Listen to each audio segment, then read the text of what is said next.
Are you looking to become a better real estate investor? Then hang on, because you're about to experience another episode of the world's most popular real estate podcast, the BiggerPockets podcast. But before we get to this week's show, I wanted to invite you to become part of our community, BiggerPockets.com, the real estate investing social network. The membership is free, and you'll instantly gain access to networking opportunities, educational content, investor tools, and more. Sign up now and get a free copy of our book, The Ultimate Beginner's Guide to Real Estate Investing, read by hundreds of thousands of budding entrepreneurs. Just click this link right here or just head to BiggerPockets.com. With that, let's get to the show. This is the BiggerPockets Podcast, Show 32. You're listening to BiggerPockets Radio, simplifying real estate for investors large and small. If you're here looking to learn about real estate investing without all the hype, you're in the right place. Stay tuned and be sure to join the millions of others who have benefited from BiggerPockets.com, your home for real estate investing online. Hey, what's going on, everybody? This is Josh Dorkin, host of the BiggerPockets Podcast. Today, I am here with my co-host, as always, Brandon Turner. Hey, Brandon. Hey, Josh. What's up? You need some hot tea, buddy? I might. Do you hear it in my voice? You don't sound too good, man. Yeah, I don't know. My voice. I woke up with kind of a scratchy voice. Guess kind of went to bed with one too. Yeah, it's all right. I'm a whiner. I'll get over it. A little bit. As Queen once said, the show must go on, my friend. Queen? Show must go on. Thank you. The show must go on. Yeah. Yep. Keep the show must go on. Can we continue? Please. Yes. Anyway. Yeah, man. Well, I'm sorry you're feeling sick, but we're all happy that you're here for this episode. So let's move on. It's going to be a great show, and we'll move right into the quick tip. All right, today's quick tip: Gmail. Lots of you guys are using Gmail, and they made a major change recently, and just want to let you guys know about it. Essentially, what they did was they took your inbox and they said, hey, we know your inbox better than you do, and we're going to break it up for you. So they took all your mail and they broke it up into a bunch of different tabs, including promotion tab. I think there's I don't remember what all the different tabs are, but essentially, if you've got newsletters that you like and that you follow, those are probably now not going into your Gmail inbox. They're probably now going into your promotions tab or one of the other ones. We've got instructions on what you can do about that. If you actually want to see things like our newsletter appear in your inbox or our notifications and other stuff, you literally will go to one of those messages in your promotion tab, drag it into your inbox. It'll say, do you really want to do that from now on? You say yes, and you're done. Again, we've got a video, link to a video and instructions in the show notes, so definitely check those out at biggerpockets.com/show32. But that's today's quick tip to ensure you get all the important newsletters and email you want to get through Gmail, not just ours. Definitely want to check out this post that we put together on the forums. That said, we're going to jump right ahead and get into the show. Like I said, today we've got Will Barnard. Will's a friend of mine. He's been around BiggerPockets for a really long time now. He runs a company called Barnard Enterprises based in Southern California, and has experience in almost every aspect of real estate investing, including spec building, fix and flip, rehabbing, wholesaling, landlording, short sales, land development, notes, and on and on and on and on and on and on. So we definitely are going to want to cover all that stuff today, and we're not going to get into detail into all of it, but he's got a ton of wisdom, so definitely pay close attention. You're going to learn a lot. With that, let's bring him on. Will, welcome to the show. Good to have you. How's it going, fellas? It's going good. Good. Yeah, real good. I'm doing better than Brandon, though. You usually are. Yeah, that's how it is. Actually, weren't you guys, both of you, complaining right before we started recording about how sweltering hot it was? And I just want to say it's 72 and there's a light breeze here. So, I'm doing well right now. You two are so whining. Nice for you, Brandon. Yep. All right, man. So Southern California real estate, that's what you're doing today. Let's go back a little bit. What did you do before you got into the game? I started out as a young age. I've always been an entrepreneur, so I've kind of had that entrepreneurial spirit. And I started my business at 20 years old. I ran an offset printing company, and I did that for over 10 years. I still do a little bit of it on the side. Nice. When I was a boy. Yeah, when I was a boy. So while I was doing that, I had an interest in real estate, and I really, really wanted to get going on that. I really enjoyed it. So around 2000, I was out looking at houses because I wanted to buy them, fix them, and sell them. And at the time, the only thing I knew about in order to how to take it down was to go to a bank and beg for money and get a loan. And at the time, I didn't show a lot of income. I was self-employed. I'm trying to not show income, if you would, as a business owner. The IRS isn't listening. Don't worry about it. Thank God. Thank God. So anyhow, I didn't think I could get a loan, and I never pulled the trigger. And so fast forward 4 years later, 2004, I finally said, you know what, I've got to do this come heck or high water. And so I pulled the trigger, and I started learning everything I could about real estate. I was going to real estate events. I was reading books. I was perusing the internet, found BP in 2006, I think. And that was a huge jumpstart for me as well. And the rest is history. Been doing real estate ever since, and I'll never go back to anything else. Nice. All right, so let's talk about the very beginning of the real estate career. How exactly did you get started in terms of deals? So let's walk through that first one that you did. Certainly. First several deals were all buy and hold. They were all done with partners, and I had very little to none of my own money in the first several deals. So, and all of those deals were all out of state, mind you, Texas to be specific. Nice. How'd you find Texas? Like, do you have family there or something? I did have family there, and I did talk to my aunt and uncle and tried to get familiar with some of the areas there. I initially was interested in the San Antonio area, and that's where I did end up investing. My first 7 or 8 deals were there in San Antonio. Okay. But it wasn't because of family. It's because I researched the market, and it was a very stable market. It was growing. I saw opportunity for cash flow, and so that's why I went on after that area. So, and how did you end up deciding, hey, I'm going to go in with partners and get start doing real estate that way? Because I didn't have my own money to buy $100,000 and $200,000 houses, so I needed partners, and so that was my avenue. Okay, and you found them by doing what? First partner was my father, my mother, so family. Okay. A lot of people, we've had this discussion a million times on BP. Some people say never do business with family. Some people say you got to do business with family. I'm of the opinion that if it's possible, you should do business with family, but you should also do it right. And I think what sets me apart and where you hear the horror stories of doing business with family is that they don't protect the other family member, or somebody else in that relationship is somewhat shady. I don't happen to have that situation, and I always protected the assets as if they were all 1,000% mine. So there were never any issues. Right. Gotcha. Okay, so you started. You had some family. They came in. They were your backers, and presumably you handled the rest of the business. You got the money and you did everything else. Precisely. They funded it. I found the deal. I analyzed the deal. We closed.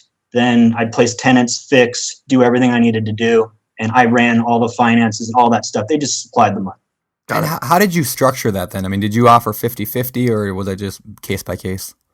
It was 50-50. We formed an LLC in Texas, as you should always form your entity in the state you're doing business as, or register an entity as a foreign entity doing business in that state. Anyways, I did that, and we were 50-50. So my father was 50% owner of the LLC, and I was 50% owner of the LLC. Okay, yeah. And you know what? A lot of people complain they don't want to be a partner because they don't want to lose half the deal.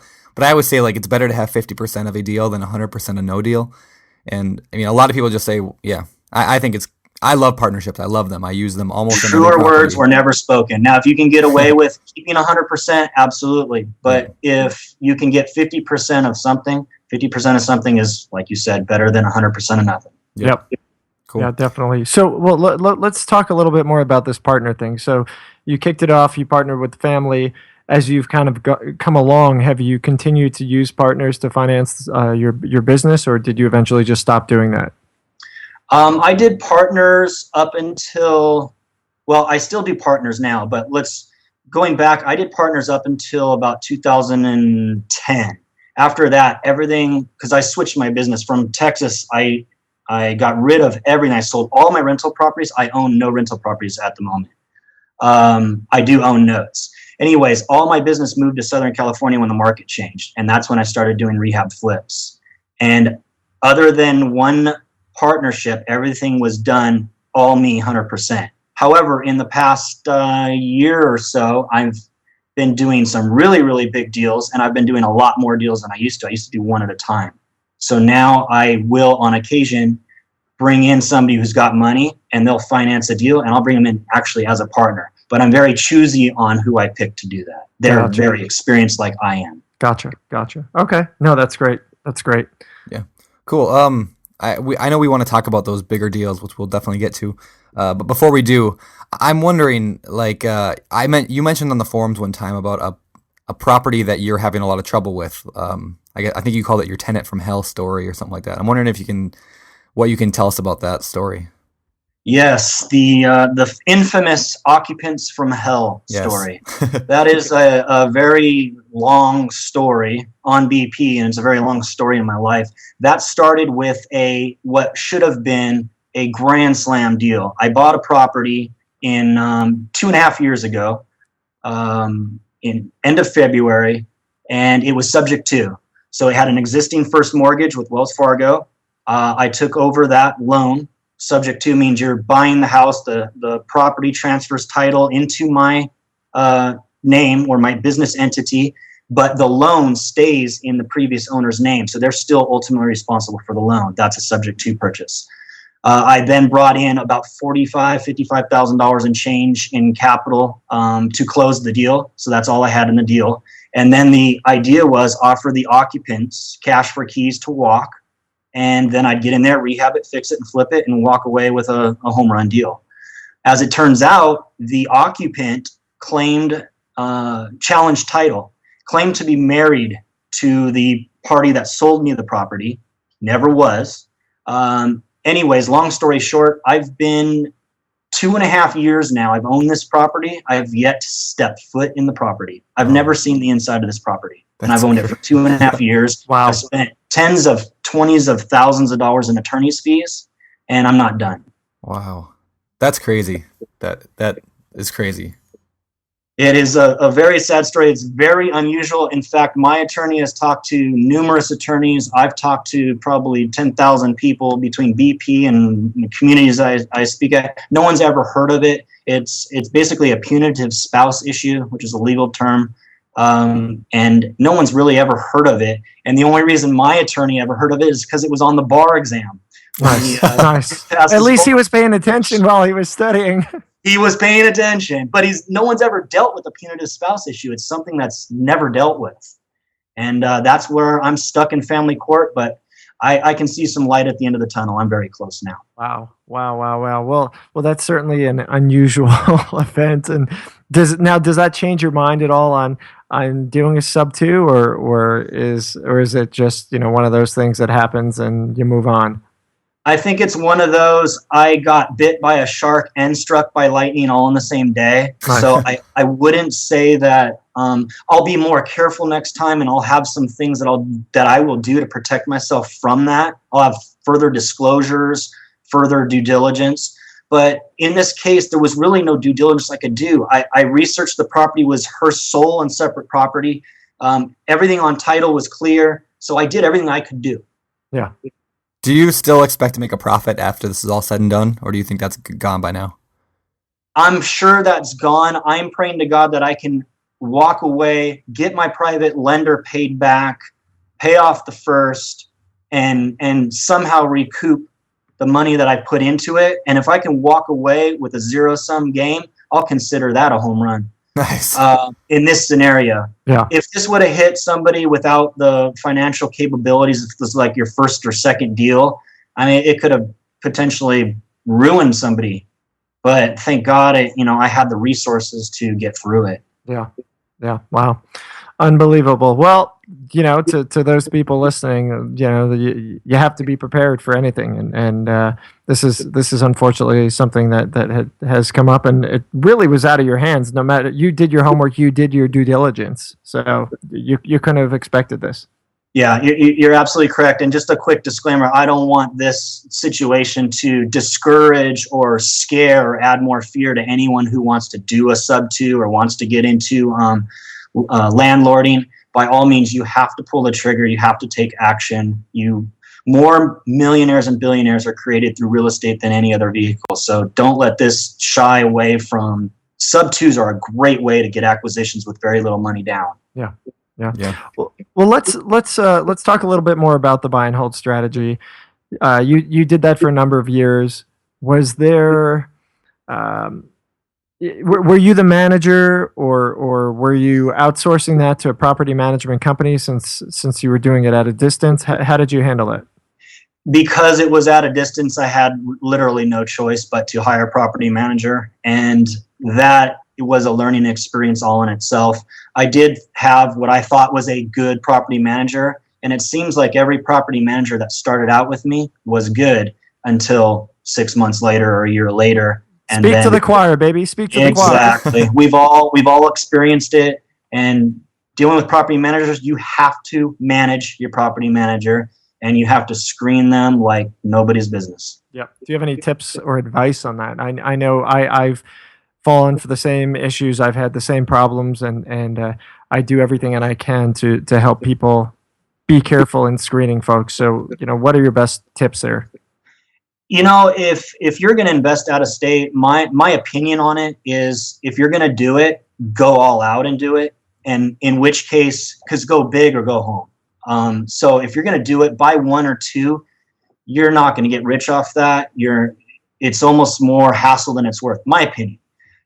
So my suggestion, and one of my very close friends, also a BP member, he owns a lot of out-of-state property, and I believe the way he did it is the right way to do it. He bought a lot of them. He bought a lot of them at once, and he bought them in partnership with somebody with boots on the ground there. Yeah. Knew the market, managed them, and has a vested interest. So he's not just a property manager managing your property. He's the owner managing the property. And thus, you create a partnership that you're both in line with the same focus. I think that is key. I don't believe all property managers are in line with your prerogatives, because they get paid when tenants move out and move in, and when repairs need to be made.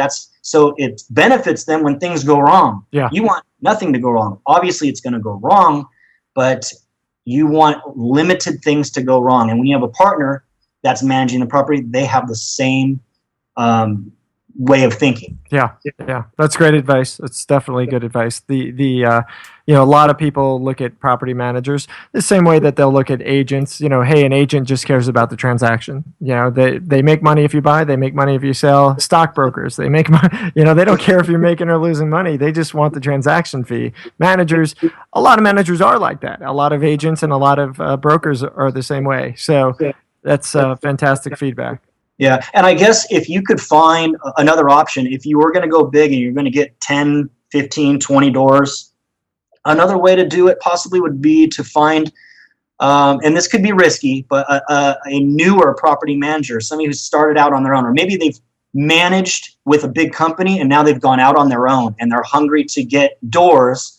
Maybe you bring them in as a partner so that they're in line with your goals. Incentivize them, in other words, to keep the costs down. And ultimately, you may pay a little more out of it, but at least they're operating it as the business as you should be operating.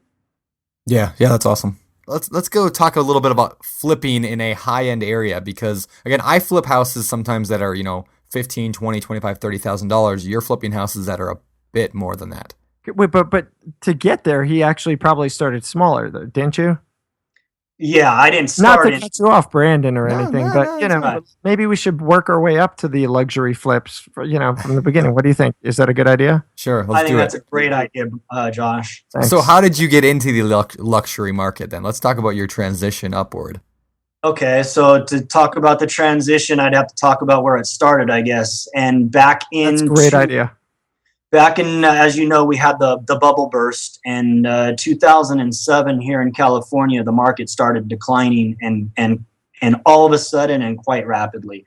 And 2007 and 8, it took an absolute beating here in California, as it did Las Vegas, Nevada, Phoenix, Arizona, a lot of the Florida markets, Ohio, basically across the country. But some of the markets really got hit hard because they went up so high.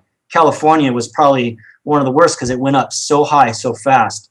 In 2004, you could buy a house here, and 6 months later, it would have increased in value by 100,000 with you doing absolutely nothing, just holding it for 6 months. Yep.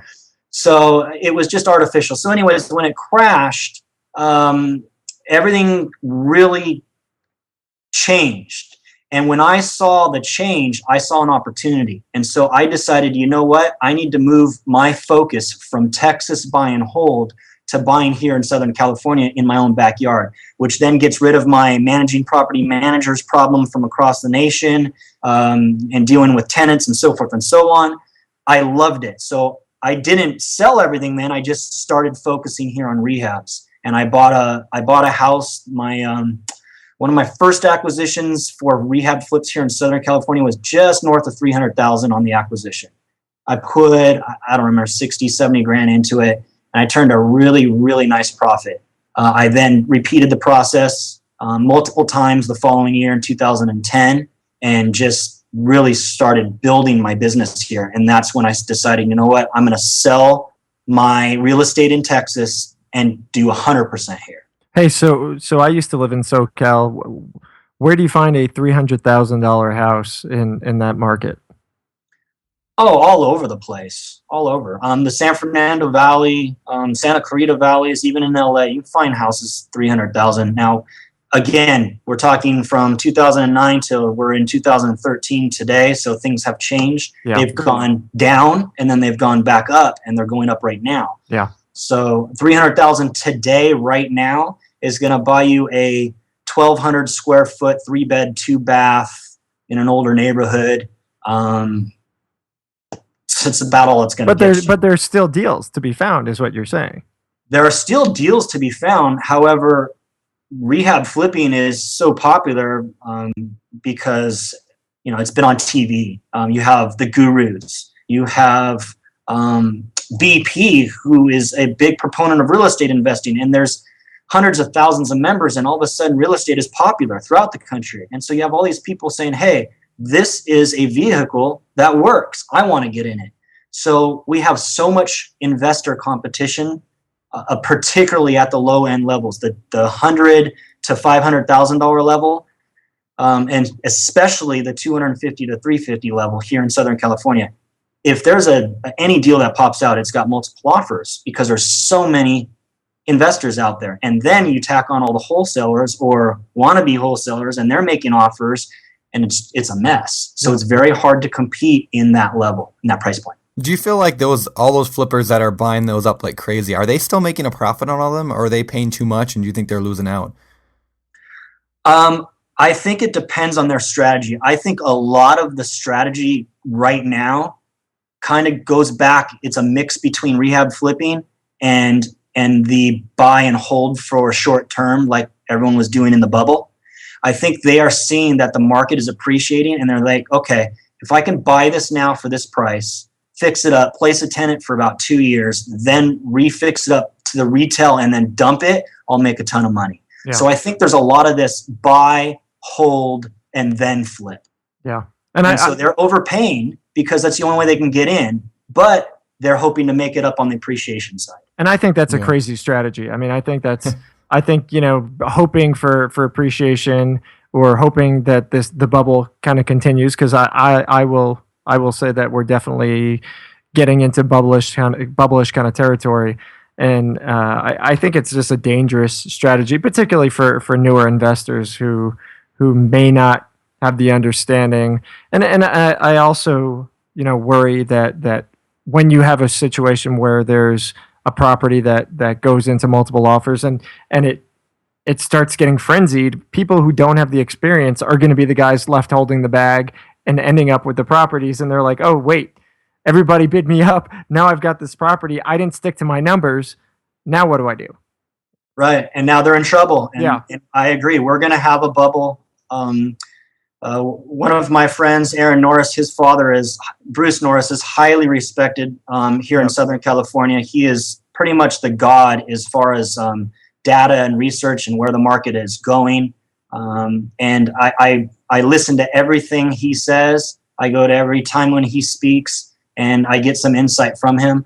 I think I see it coming. I see another bubble coming, as does he. We don't know when that's going to explode, Right. but and it's not happening for the same reasons that it did in 2006 and 7 Right. and 8, but it is happening, and it's going to blow up. Yeah. Yeah. And so do you have any advice for people who may be in your market or other similar markets that are experiencing these frenzy situations? I mean, my advice is set your number, stick to it, and walk away if the price goes above it. I mean, it's pretty simple, but do you have anything else beyond that? Actually, simplicity is the key there, and it's exactly that. It's buy right. Whether you're a buy and holder or you're a buy and flipper, buy right. Yeah. That's where you lock in your profit, and then you have your cushion if something goes wrong. So like you talked about how people are overbuying and the market's heating up. Eventually, it seems like in every market, every time this happens, the flippers are the kind of the ones left holding the bag at the end, the ones that paid too much for property. I mean, the same cycle, it happens, and we see it time and time again. So I'm wondering, what are you doing, like personally, to prevent against that happening? Like if you pay too much for property, the market drops 20%, all of a sudden you're in trouble. He's not paying too much for the property, Brandon. Exactly. Yeah, I'm not paying too much for the property, and I don't think it's the flippers who get left holding the bag. I think it's the speculators Yeah, that I are guess, getting yeah. left holding the bag. Yep, you're right. And what's the difference? I mean, I think some people might think of themselves as investors or flippers or buy and holders, but really they are speculators. So what would you define a speculator as? Well, like in 2005, 2006, you grab a real estate map, you have a monkey close your eyes, and you throw a dart at the map, and you buy whatever property it lands on. And 6 months later, you make $100,000 for doing nothing and having zero IQ. That's just basically luck or speculating or whatever you want to call it. Yeah. That's not investing. No, Investing is crunching numbers, performing due diligence, knowing your market, having strategies, both entrance and exit. Yeah. But but the counter to that is if a monkey goes and actually closes your eyes, it might be kind of cool. It might be. Yeah. You would like that. I know you'd like that. Yeah. I mean, I've never really hung out with a monkey before, so yeah, maybe one of these days. I hang out with a monkey every day over Skype. But Ouch! Aren't I Ouch. funny? All That was right. almost as good as my knock-knock jokes, Oh no! which I won't bring up. Let's get back to Thank you for sparing us, Brandon. All You're right, welcome. so tell us about your first flip. So you went from being this buy hold guy to a flipper. So tell us about that first flip deal, and then we'll kind of scooch forward to this luxury thing that your friend Brandon wants you to talk about. Right. Well, actually, what led me before I even I didn't go from buy and hold to flip. I actually started doing land development and spec building in Texas before I went to flipping. That really gave me the good background for rehabbing, because building from ground up and then rehabbing, it's somewhat similar. It's different, but it really gave me my start so that when I did my first rehab flip here locally, I already had experience. Plus, I did flip one over there in Texas. Well, I had flip a couple of them, and some of them were rentals turned into flips. Gotcha. Okay, so then let's you're killing me, man. I had an order. I had an idea of what I was going to do, and we got to go back now. All right, so back to this land development stuff. Tell us about that. Give us kind of a very quick overview and preview of what that looked like and why you started doing it. Sure. Well, at the time, I really liked the Texas market, and I'm a numbers guy, and I love to look at properties and crunch numbers. And so I got the idea of purchasing dirt and developing it. So my first purchase was a 4-acre parcel. I turned that into 13 duplex units, and then I sold off all the lots. And made a pretty good amount of money on that. And I brought in partners for financing on that. My parents were financed a good portion of that, and they made great money on that. So I did that, and then we started buying individual lots and building houses on them. And we started building duplexes and fourplexes, small apartment buildings, and did whole communities. So what does somebody do to buy up a piece of dirt and develop it? I mean, what's entailed? I know it's a whole podcast in its own right, but maybe you can give us the 30-second overview of what that looks like. Sure. Sure. Well, I mean, the simple thing is it's very similar to buying a house. You're going to look for dirt, and you're going to do your due diligence. You're going to run your numbers. You're going to see what the cost is to develop that dirt. And then that in itself has a bunch of due diligence things, which is checking for environmental reports and getting geological reports.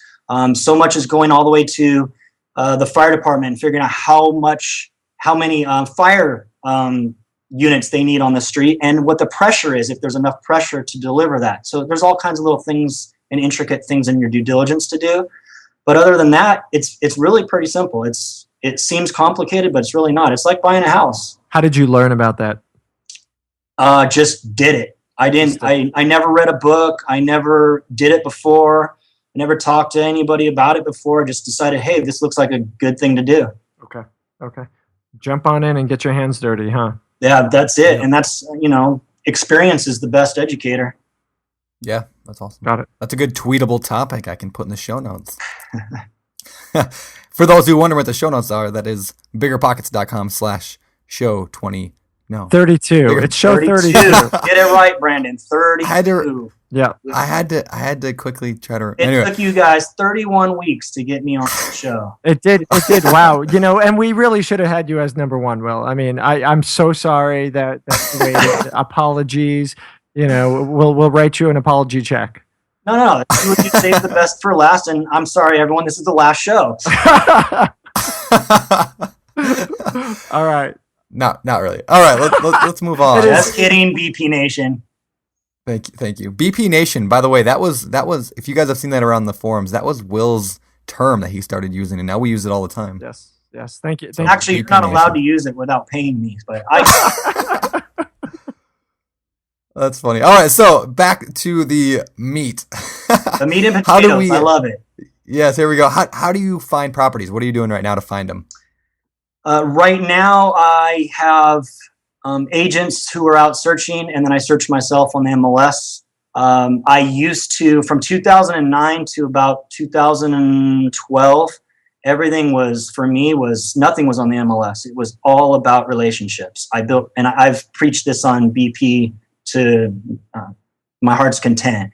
And I was a strong believer in relationships, and that's what worked for me. I would build relationships with asset managers who would disposition REO properties for the banks. I would have top REO brokers, and they would send me deals. I'd go look at them. I'd run my numbers, and I'd say, here's what I could pay. Let's make an offer. And if the BPO comes back and it works for the bank, then they'd shoot in my offer, and it would never hit the MLS.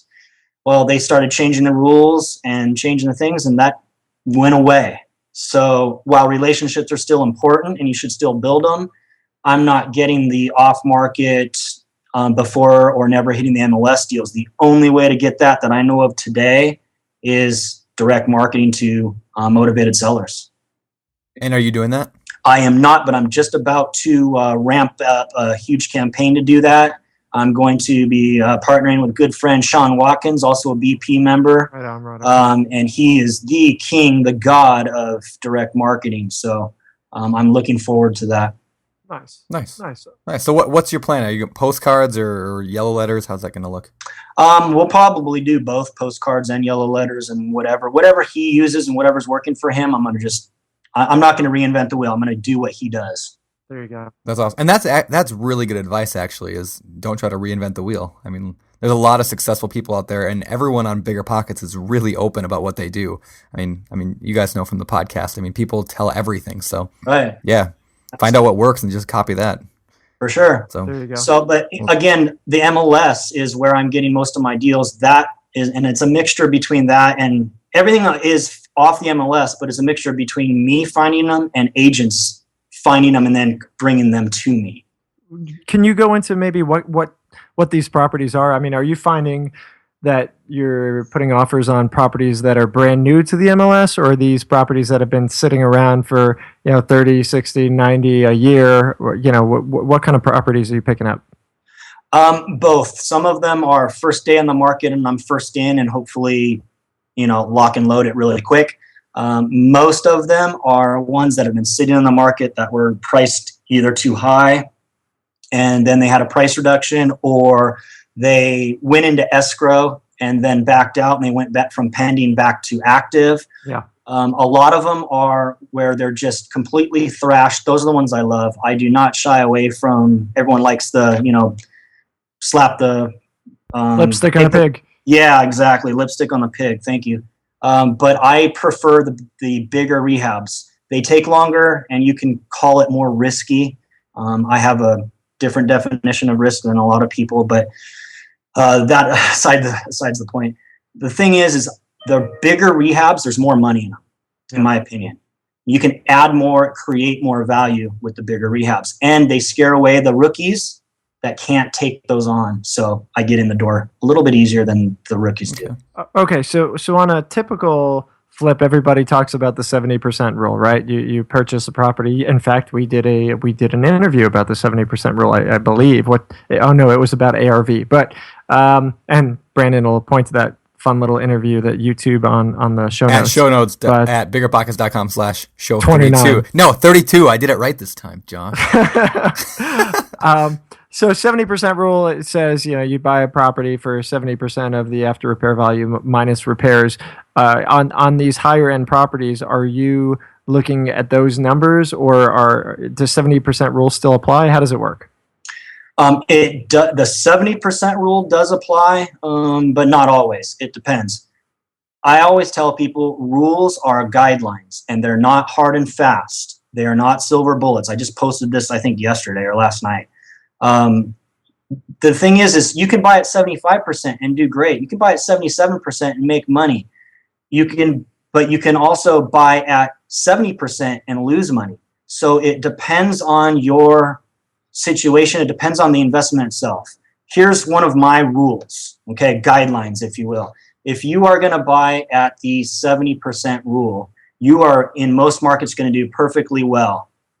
Except if you start getting under the 100,000 acquisition or exit prices and below, where after you repair it, the value of the property is $100,000 or less, 70% is going to make you very little to no money, if not a loss. You've got to use the 65% rule, or maybe even the 60% rule when you get under the lower properties. And then when you get into the super high-end stuff, like the $3 million properties, you buy at 70%, you'll probably make money. You will make money, but your cash-on-cash return might be so small compared to the risk that you took. It might not, in the time, it might not be worth it. You might have to use a 65% rule on a multi-million-dollar project. Gotcha. That's really good advice. You have to take the rule into consideration and make adjustments accordingly. And the only way you know those adjustments is by running numbers over and over again and taking experiences from people like myself or others, or yourself if you have them, and knowing what works here and what works there. Gotcha. Yeah, that's great. That's great. And how do you comp those higher end properties? I know a property in a 3-2 neighborhood is pretty easy, but when you've got these higher end deals, there's a lot of intricacies, right? There's a lot of things that really that stand out. The gold bathtub, right? Does that add to the value? Does it take away? You got the infinity pool. Is that good? Is it bad? Are there any tips on comping those higher end properties? How do you comp high-end properties? Well, how does the turtle cross the road? Very carefully. So you are very careful in comping, because wasn't it the chicken? Whatever, doesn't matter. Be careful if you're crossing the road. Comping a multi-million-dollar property, typically these properties are larger in lot size, and they're typically not conforming. And what I mean by conforming is in a regular neighborhood where you have 50 or 100 3-bed, 2-bath, 1,200 to 1,800 square foot houses. In multi-million-dollar properties, you can have one that's 5,000 square feet, one that's 2,500 square feet, and one that's 10,000 square feet. So none of those three are comparables. But in the luxury market, you still have to use some of them to get them, because there's not going to be your 3 solid comps that are model matches, because there's no such thing as a model match. So it is a real art form, comping luxury market properties. That would be a show in itself to go into that. That's a long explanation, to be honest. All right, cut it down to 30 seconds. What's the basics? Well, the basics are just like a conforming property is you're looking for the closest you can find. And when you're looking at a conforming property, you're looking within a half a mile typically. In the luxury market, you're going out a mile or even 2 if you have to, because the properties are so big. So that is okay, as long as they're in the same type of area. You want to take close attention to adjusting for square footage, adjusting for amenities, pools, guest houses, lot sizes, horse facilities, any other amenities that they might have. And then you would want to take into consideration one property might be on a main street or close to it, and because a lot of these big properties are, and some of them are way tucked up in the hills or something like that. So you make adjustments for that as well. And then finally, view. View is a huge factor in price. You can have a model match, and one house could be worth $300,000 more just because it has a view of the ocean or views of the mountains. Yeah. So you have to factor in all those things and make adjustments accordingly. That's great. That was helpful. Yeah. Awesome. All right. So what kind of upgrades are you doing on these properties? What are you finding are getting you the best bang for the buck on the higher end deals? On the higher end stuff, I'm pretty much gutting the inside and starting new and rebuilding the inside of the house and doing every new finish I possibly can. And the reason being is most of the stuff I'm buying, it's either an REO or a short sell, and it's already thrashed. It's already outdated. I love walking into the house, beautiful area, beautiful exterior, beautiful grounds, and walking into a house with a tub, the pink tile tub. Oh yeah. The 1960s, the wood paneling on the walls, the dark, dingy, old, outdated crap. That's just money. Yeah. I love it to see that stuff because I turn that into beauty, and when it's done, it sells. So you're like an artist. You're not even a flipper. You're just an artist. Yeah, almost. It is like that. And you know what? It's funny you mentioned that. I almost considered like trying to take an interior design course because it's that complicated. And as I go from one property to another, one's a Spanish med, one's a English Tudor, one's a traditional, one's a modern contemporary, and your finishes have to flow with that. Oh yeah. And if you mess that up, you're going to mess up your buyer's pool. Yeah. So you've really got to pay attention to what finishes you put in these luxury houses and what the people that are looking in that area, what the majority of them are going to like. What now? Are you using an architect to help you with working the insides, or are you doing it on your own?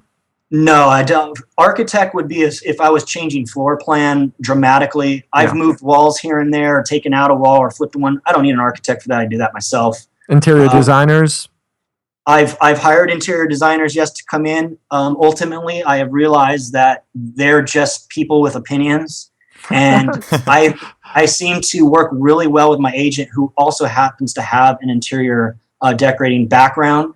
And so between my choices and what I think should go, and then her opinion back, we're a great team, and everything seems to flow and work, and it's worked for me. Nice. So you're going to get a lot of hate mail from interior designers, by the way. Probably. That's all right.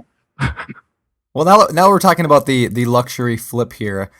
You have a post that's it's one of the longest posts on BiggerPockets, and about the 7-figure spread flip. Can you tell us about that? Absolutely. That is my baby right now. That is my bread and butter. And I bought that property. I was in escrow at the end of 2010, I believe, or was it 11? Yeah, 2010 on that. And the bank who owned the property made misrepresentations. They represented that they owned the whole property, which consisted of slightly over 7 acres, horse facilities, river, stalls, et cetera, et cetera. And as it turns out, when they foreclosed, they made a huge mistake when they did the loan.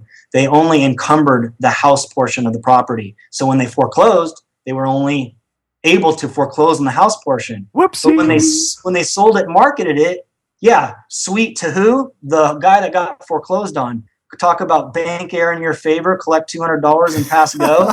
The guy got free land and then encumbered it and sold it. So bottom line is I said, well, you can't sell me the whole property, so you got to reduce the price. And they wouldn't. They're like, buy it at this price or walk. I said, BS. So I filed a lawsuit for misrepresentation. So long story short, we finally settled out of court. I got the property for the reduced price that I wanted. And then including the land? No, they can't sell me the land. Right. Okay. So then I got in contact with the attorney of the owners of the land and offered to purchase the property. We negotiated back and forth. I got the price that I felt I was comfortable paying, bought it as a separate transaction, and now I have since then pieced the entire property back to its original size. Nice. So now it's the entire property again. And then I've been rehabbing this thing for like a year. I've had a tremendous amount of problems with the city on this property. When I bought the house, it was down to the sticks, down to the studs. The only thing on there was the roof. There was like maybe 2 or 3 walls with drywall on it. So I'm almost done. I'm about 2-3 weeks away from finishing this thing. So I'm really excited. It's really close. It's been a long process, but it's going to turn out to be really, really good. I'm really looking forward to having the final. I'm doing a whole video series on this as well. I had the before stuff done. I had some during stuff done. I just had some more during stuff done. And then I'm going to have the final once it's staged. That's awesome. And now I will be posting that on BP in that thread, of course. Okay, well, so Brandon introduced this as the quote 7-figure deal, and I think the loyal listeners would be mad at me for not pressing and pushing your buttons a little bit and asking you, if this deal is going to turn out to be a true 7-figure deal. So in the end, you've got a couple weeks left after all the nonsense with the buying the 2 lots and the time it's taken to put this together. Are you going to end up over 7 figures? Absolutely. That is fantastic. Well, I will expect a check donation to BiggerPockets in the order of 5% when all is said and done. I see. What did Josh and company do to earn that 5%? You know what? I don't know. I just thought it'd be a nice gift because you like me so much. Silence. Sip. No, that's exciting. That's awesome. Actually, as Josh knows, I've been a donor on BP and a long-time member and moderator, and definitely will be donating again because BP has been a huge part of my education, my growth in my network. The old saying, your network is equal to your net worth. Yeah. So, and I was just busting your chops about that, man. Oh, I know that. I do know, but for anyone listening, Will has been on the site for years and years and years and years, and we know each other and we've hung out, and so yeah, it's not like I'm just busting the chops of somebody I just met here. By the way, when's the next In and Out hookup, man? We got to get that going. We do, obviously Will's buying, so this is awesome. Next time I'm in Southern California, probably somewhere around the holidays, Christmas time, we'll do it. So I'll make the deal. You buy the airplane ticket, I'll buy the burger. Nice. Yes, that's a good trade. Nice. Well, I drove by the 7-figure flip back when I was down in Southern California. And I didn't get to go inside that one, but I went inside one of your other properties, Will, and it was awesome. It was awesome. Did you sell that one yet? The other one that was down the street?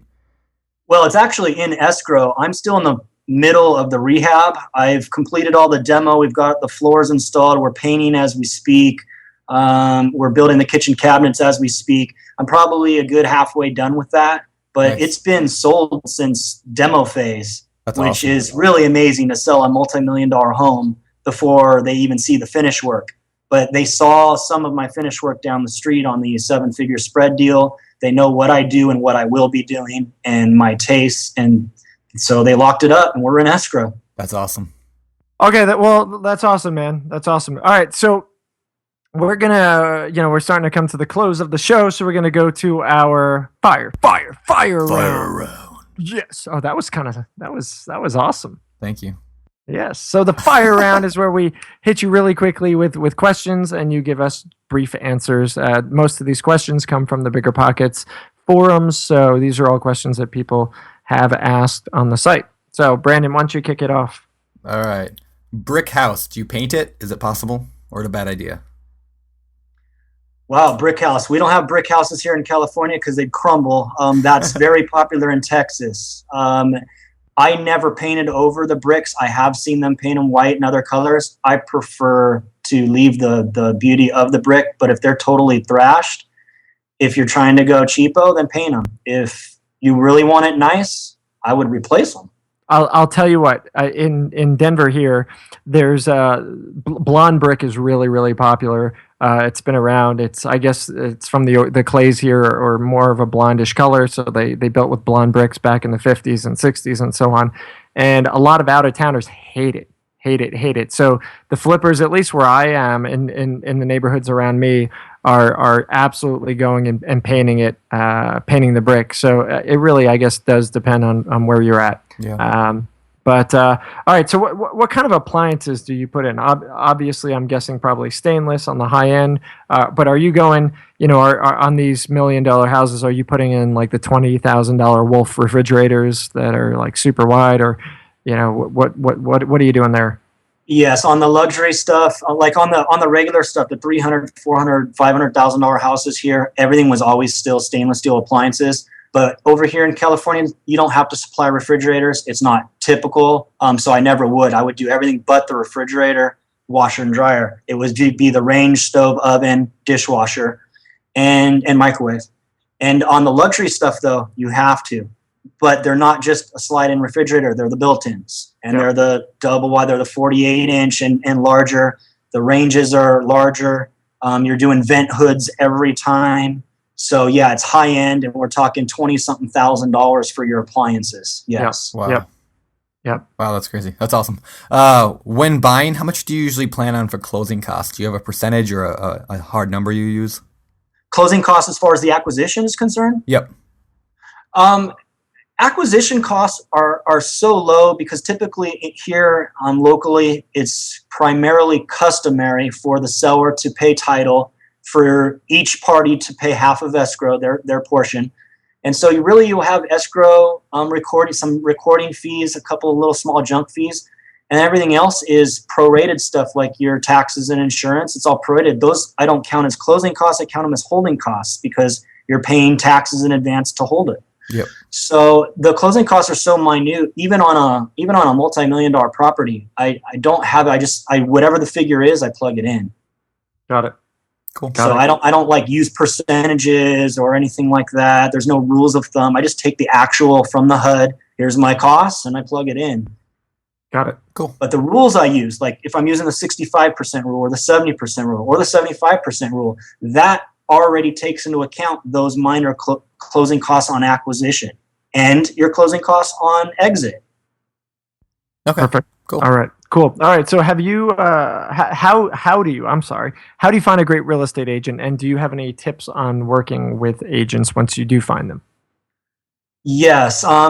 Today it's a little bit different than it was several years ago. So I'll kind of go with what I would do today because that's more relevant. I would suggest that you contact as many agents as you come in contact with. You should talk to them. You should probably work on agents who have a decent amount of experience. They're not rookies. And the best thing to do really is to form that immediate, quick relationship, get them to like you. If they're not going to like you, why are they going to give you the deal other than anyone else they've worked with over the past X amount of years? So you really have to get in there by proving something and getting them to like you. And what I do is I prove them, hey, a conversation will go with something like, hi, Mr. or Mrs. Agent. Name's Will. I'm a real estate investor. I'm a real one. I'll throw a joke. I'm a real one. I'm not one of those guys fresh out of a guru camp, and I'll try and get them to laugh. And then I'll go in to say, I can prove it. You're welcome to look up my company. You can see all my closed transactions. And I kind of go there. Now, if you don't have that background, obviously you can't say that. But you can figure out something else to say, to joke with them, make them like you, and to get into the door and give them a reason why working with you is going to be beneficial to them. Well, because a lot of people take the line of, what can I get? What can I get? It's no, what can I give you, Mr. or Mrs. Agent? Yeah. Yeah, absolutely. And I was going to make a joke there, but I didn't get the opportunity. So, Will just kept going. Story of your life, Josh. Yeah, My man. bad, Josh. Sorry to give you. Oh, man. I feel like Eeyore. I can tell you a joke. Knock, knock. I'm just kidding. All right, Will, have you ever been robbed, specifically your property sites? Yes. One time, knock on wood. For extra effect, Will knocked on wood. Yeah, I actually did, because I don't like that to happen. I was lucky in a sense that they only took one item. For whatever reason, they took my slide-in range and stove, but the brand new dishwasher was there. The microwave was there. I don't know why they didn't take it all. Either they ran out of time, so they heard something, they came through the back door. I happen to have a personal belief that it was an inside job. It was one of the workers, somebody who was there and knew the area, and were just after that one specific item. Got it. Got it. All right. So what about wholesalers? Do you buy from wholesalers? And what would you want to say to potential wholesalers? I can say that I'm still a virgin, that I've never bought a wholesale deal before. Come on, bring on the joke. I just, Okay. What advice would I give the wholesalers? I would say add value, please. Stop looking on the MLS, locking up a deal at or just below ask price, and then sending it off to me at or above ask price. You've added no value whatsoever. Yep. You've done no due diligence, no research. Add value. And you add value by being a good negotiator, by finding that deal. And a lot of people, there's some misconceptions. We were having this conversation on BP. Somebody was asking about how do you wholesale off the MLS? And I gave some intuition and whatnot. And then one of the responses was, so I guess it's like thought of as bad in the industry to buy off the MLS as a wholesaler. And they missed the point entirely. It's not bad to buy off the MLS. It's bad if you do it wrong. Yeah. It's perfectly fine to do a wholesale deal off the MLS, but add value. Yeah. That's awesome. So get a good deal. Get a good deal. Yes, know your numbers. Learn what the exit value is, the true exit value, not some inflated you wish you could get price. And learn how to evaluate rehab costs. You don't have to be down to the nickel or the dime. You can be within several $1,000s, but don't say $25,000 when it's 50. Yeah, that's true. And that's hard for a lot of people, but it's really not if you put in a little bit of effort. It's really not. No, that's really good advice. And one thing, if I could just jump in here and plug something real quick, the BiggerPockets has a calculator. It's a house flipping calculator. I think it's pretty awesome. It helps wholesalers or flippers be able to look at all the numbers and figure out actually what a good deal is and what a good deal isn't. So anyway, if you haven't tried that out yet, just go over to biggerpockets.com/kelk and you'll be able to play with that. So next fire round question, equity partners. How should people structure them? Ooh, again, very carefully. Involve somebody that you're familiar with. Don't take on equity partners that are strangers you've never worked with before or don't know. That would be one. Two, I would highly recommend you have everything drafted and drawn up by an attorney. Don't try and legal zoom it. Okay. There's a lot of intricacies. There's a lot of things that can happen. He can die. You could both die. Who dies first? Wow. What happens if one goes bankrupt? Who's responsible for this? This is morbid. Death, bankruptcy. What else? Whatever. But you have to cover your bases is my point. And you're not going to be able to do that on your own without having legal knowledge and the background in such contracts. Yeah. So get an attorney. It's it's a cost of doing business. Yep. And that's, and that advice is probably advice I'd pass on to any and all investors. If you think you're going to get into real estate investing and can skip on paying attorneys, you're crazy. I really think that a prepared investor who takes their business seriously has legal counsel prepared from the very beginning. Right. Yeah, you're just looking for trouble if you don't. It's like buying a house. Why would you skip the home inspection? I know inside and out a house, but I don't skip the inspection or the termite inspection. Why? Because it costs hardly nothing compared to the grand scheme of things. It's cost of doing business. Yep. All right. So final fire round question, which wasn't really that fiery. Well, it was fiery, but it wasn't that fast. Any tips on using an iPad as a real estate investor?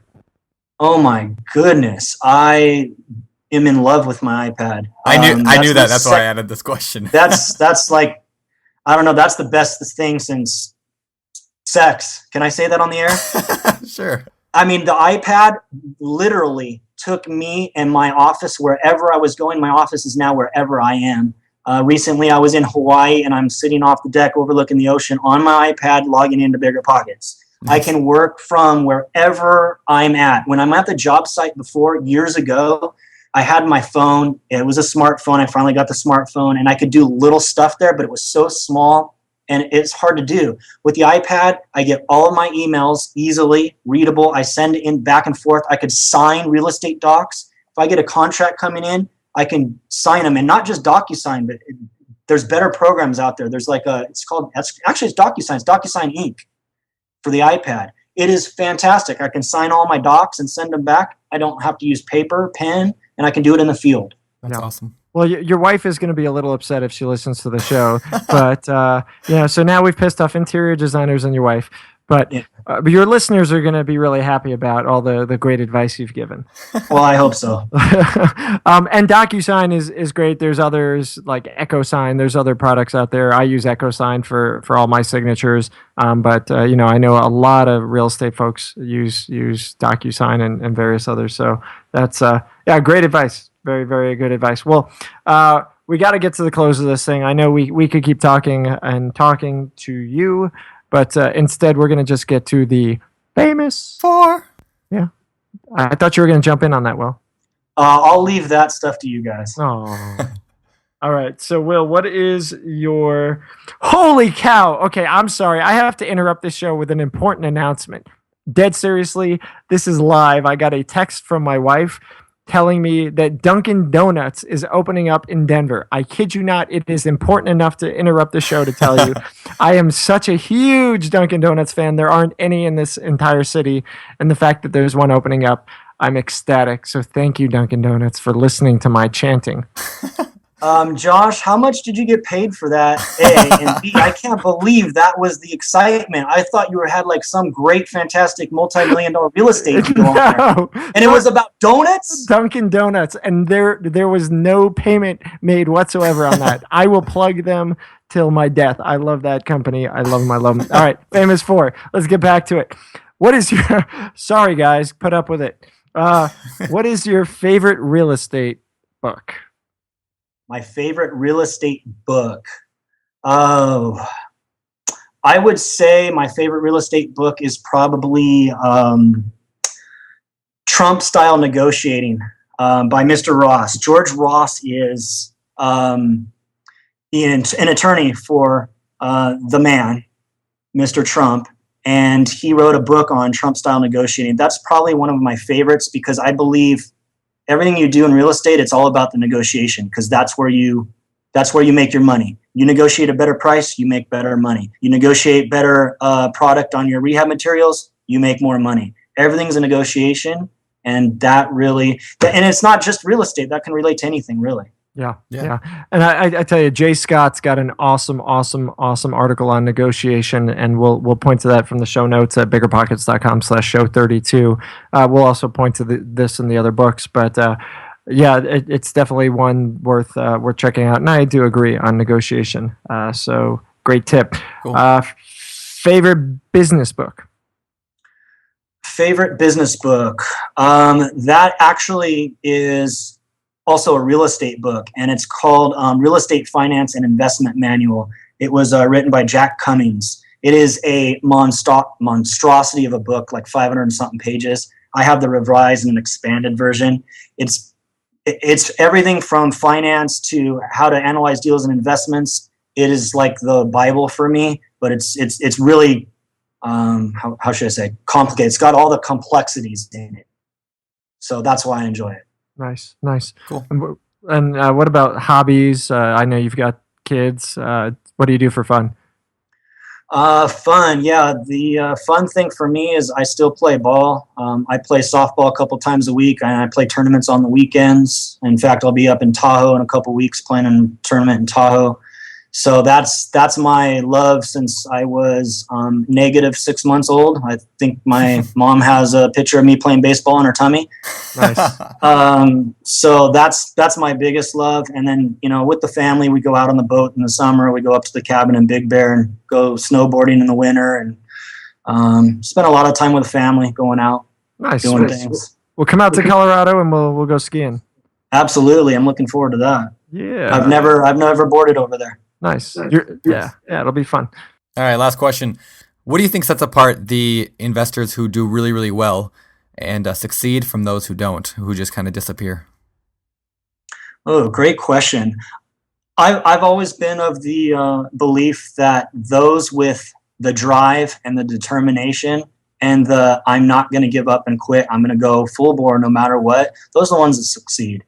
And the ones that get up there and because they think they're going to either make easy money or maybe they don't think it's going to be so easy, but they give up because there's a lot of hurdles in real estate. Let's face it. It is a roller coaster ride, both physically and emotionally. And if you don't have the wherewithal within inside of you to get through that, those are the ones that don't make it all the way.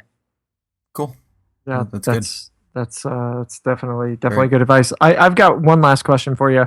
You've been around, you're longer than most people we've interviewed so far on BiggerPockets, and I think you are a pretty good test study of how to use the site. So maybe really, really, really fast, you can just tell people how they can jump on BiggerPockets and use it to their benefit as a real estate investor. Absolutely. I'd be happy to, Josh. BiggerPockets has been a huge part of my investing career. And when I started out, I didn't have BiggerPockets. Had I might have been able to avoid quite a few investing mistakes, including some that I made acquisition side in Texas for buy and holds. I would say that some of the mistakes I see often are people that are coming in there and they're asking for things and they're looking for things. And one of the things that I noticed was by being part of the community, asking questions and answering questions and getting to know people and becoming colleagues with people gives you exposure. Then when you need something and you ask for it, you're more apt to get it because people already have that relationship with you and hopefully like you. Use BP as an educational source as far as reading, but don't just leave it there. Get involved in those forums, get involved with colleagues, talk to colleagues. I have a number of friends I consider very close friends that are BP members, and quite a few of them I met on BP. A lot of them I've invited to local real estate clubs, and now we're even closer friends because we hang out together in person as well. So use BP as your entire real estate source. It could be a resource for money, for funding, a resource for friends, a resource for deals, a resource to sell your deals, a resource to get an attorney, a resource to get a better idea on how to do a certain rehab project, whatever. Even people with the grandest of experience in real estate can learn from other people on BiggerPockets. So staying active and utilizing that site for all those things would be my advice. Awesome. That's great. That's cool. That's great. Awesome. All right, man. Well, listen, Will, it's been a lot of fun. I think, I think we're going to have to do a follow-up. I know Brandon and I have actually talked about that thus far. We've done 32 shows with 32 individuals. So actually some were just he and I, but there's a couple people we want to bring back and you're certainly on the list. So stay tuned for that down the line. And that's it. Thanks for being a part of the community, for sharing everything you've shared. And obviously we're looking forward to hearing about the close of the $1 million house. Right. Well, thank you, Josh. Thank you guys both for having me. I had a great time, and hopefully we'll do this again. Awesome. Thanks, Will. All right, guys, that was Will Barnard. I thought that was really fantastic. A lot of cool stuff that we haven't really spoken about previously with other flippers and wholesalers. And I don't know, Will does pretty much everything as we said and as we talked about. So hopefully we've exposed you to some new ideas and things. Thank you very much for listening. As always, if you are not already doing so, please make sure to check us out on Facebook at facebook.com/BiggerPockets. on YouTube at youtube.com/BiggerPockets. If you want more YouTube videos, let us know, by the way. We definitely want to be putting more out, but let us know what kind of videos you want us to do, and we'll do our best to make those happen. Otherwise, if you're not on BiggerPockets, of course, you want to join up today, get involved. Being active on BiggerPockets gives you exposure to guys like Will. I mean, he's on BiggerPockets every single day. He's got thousands of posts now, I think. And, he's there to help out, as are the rest of us. So definitely get involved and active. And that's really about it. By the way, yes. Will has 10,204 posts on BiggerPockets. 10,204 posts. That is a lot of time spent helping other people. Yeah, that's awesome. And the thing about that is not only is he helping other people, but he's helping himself. He's building credibility, and that's awesome. 10,204. Holy smokes! Yeah. Wow. All right, guys. Well, that's about it. If you haven't left us a rating, a review, or anything like that on iTunes, hopefully you'll jump on iTunes and do that. We definitely appreciate all those ratings and reviews. If you love the show, jump on the show notes. Let us know that. Tell people. Spread the word about the podcast on Facebook, on Twitter, LinkedIn, everywhere you can. We're trying to build this show up, help more people out. So hopefully you guys can help us do that. Thank you so much for listening. I'm Josh Dorkin, signing off. You're listening to BiggerPockets Radio, simplifying real estate for investors large and small. If you're here looking to learn about real estate investing without all the hype, you're in the right place. You're to join the millions of others who have benefited from BiggerPockets.com, your home for real estate investing online.